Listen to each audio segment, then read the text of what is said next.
Hey guys, what's up? I just arrived in Macau, and this is the kind of video where I just tell my experience and my thoughts. I really want to do this kind of videos more, so I can get more experience of expressing myself and practicing my English. Sometimes, I feel like my English is getting worse because I speak so much Chinese, or I communicate with a lot of people there with their English is not so good. But anyway, this is my first time to cross the border from Zhuhai here in Macau. Uh, I take the boat from Shekou in Shenzhen. To the people that don't know where I am, okay, Shenzhen is a city right next to Macau, and I live in Shenzhen. I have my company there. I do my business there. So usually I take a boat and goes to Hong Kong, and it takes me about 1 hour.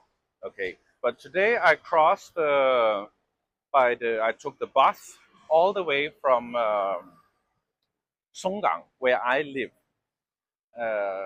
That's nearly get to Dongguan City. It's only 4 kilometers from Dongguan City. And I took the bus and I paid surprisingly only 26.8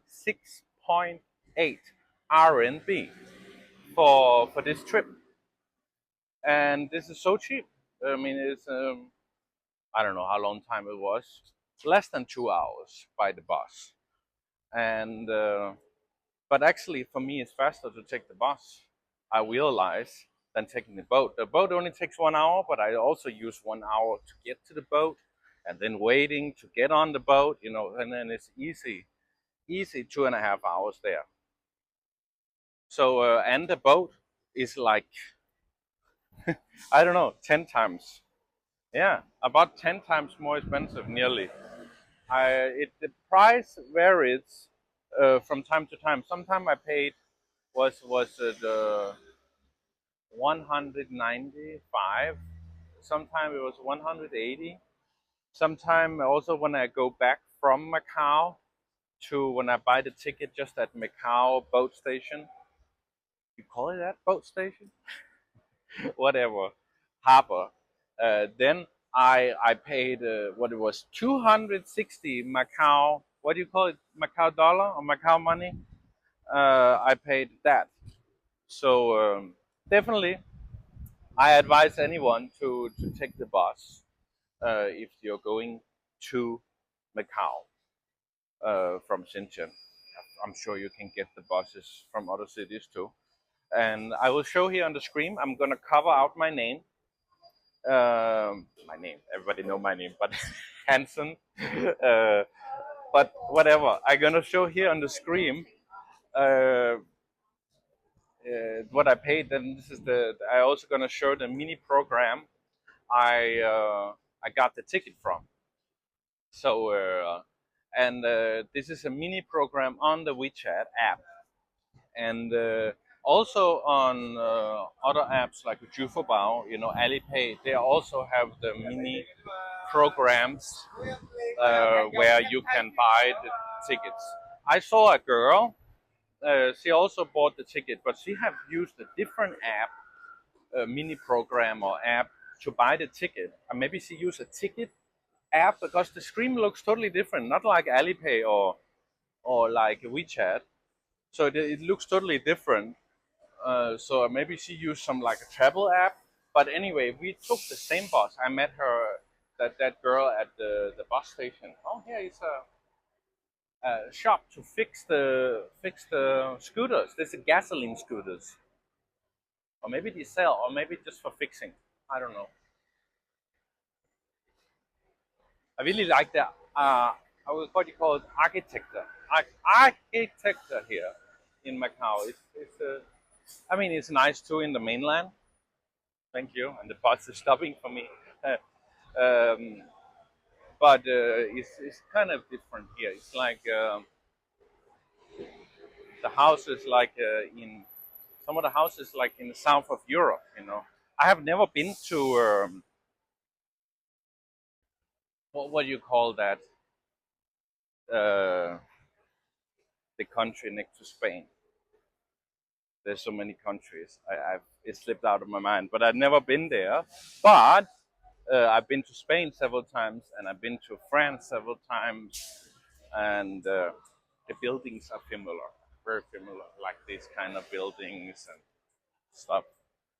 Anyway, and oh, another thing I want to share, if anyone interested, uh, I go through the by the boat by the border, uh, you know, several times, but I never did the fingerprints. But this time, at the when I going to cross into Macau, he stopped me and he said, "Yeah, the first place he checked me through, he stamped me, and he said, oh, I should follow the security, go to another counter." And I'm like, "Oh, is there any problem?" Another person come and he finger ID me and he face take a picture of me, and I asked him, "Is this different?" And I go to Hong Kong or whatever. Then he say, "Yeah, this is the one for Macau." So I got ID'd when I go through the border in Zhuhai, not when I go by the boat. I never got ID. So but that's interesting. Interesting. But anyway, if you're in the area, definitely, definitely, I suggest coming to Macau. And tell me how you feel. How you feel about this random thoughts in my head, ranting. How do you feel about that? Oh my God, it's still red light. Oh, now it turns green.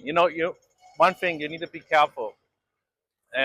Many people here used to live maybe abroad and in the mainland of China, and then they go to Macau and Hong Kong, and they cross the red light or they smoke on the street, and you got penalties. Here you got harsh penalties, like you're not kidding around, and I think it's good because people respect the rules. You're not just in mainland. Many times people renting here, going here, you know, and I think it's good. You shouldn't walk around, smoke on the street, and you shouldn't throw the trash, and you shouldn't randomly cross the street because it's dangerous, and it's throwing trash. Of course, it's not good. So not to say any bad thing about any place, but I think the way you do the rules, the China do the rules in Macau and Hong Kong, it's very good. You see here, that there's no trash. Okay, yes, there's one trash right there. Maybe someone tried to throw it down the drain, but there's literally no trash. Okay, some, but not much, not much. So and the reason in Shenzhen you also don't see a lot of trash because they have a whole army of people cleaning all the time, cleaning. If you don't have the cleaning, there will be a lot of trash on the street, unfortunately, because people they throw. I see people throw garbage everywhere, and many times it's uneducated people doing this, and it's really not good. So yeah, don't be a sucker throwing garbage and spitting everywhere. Peace.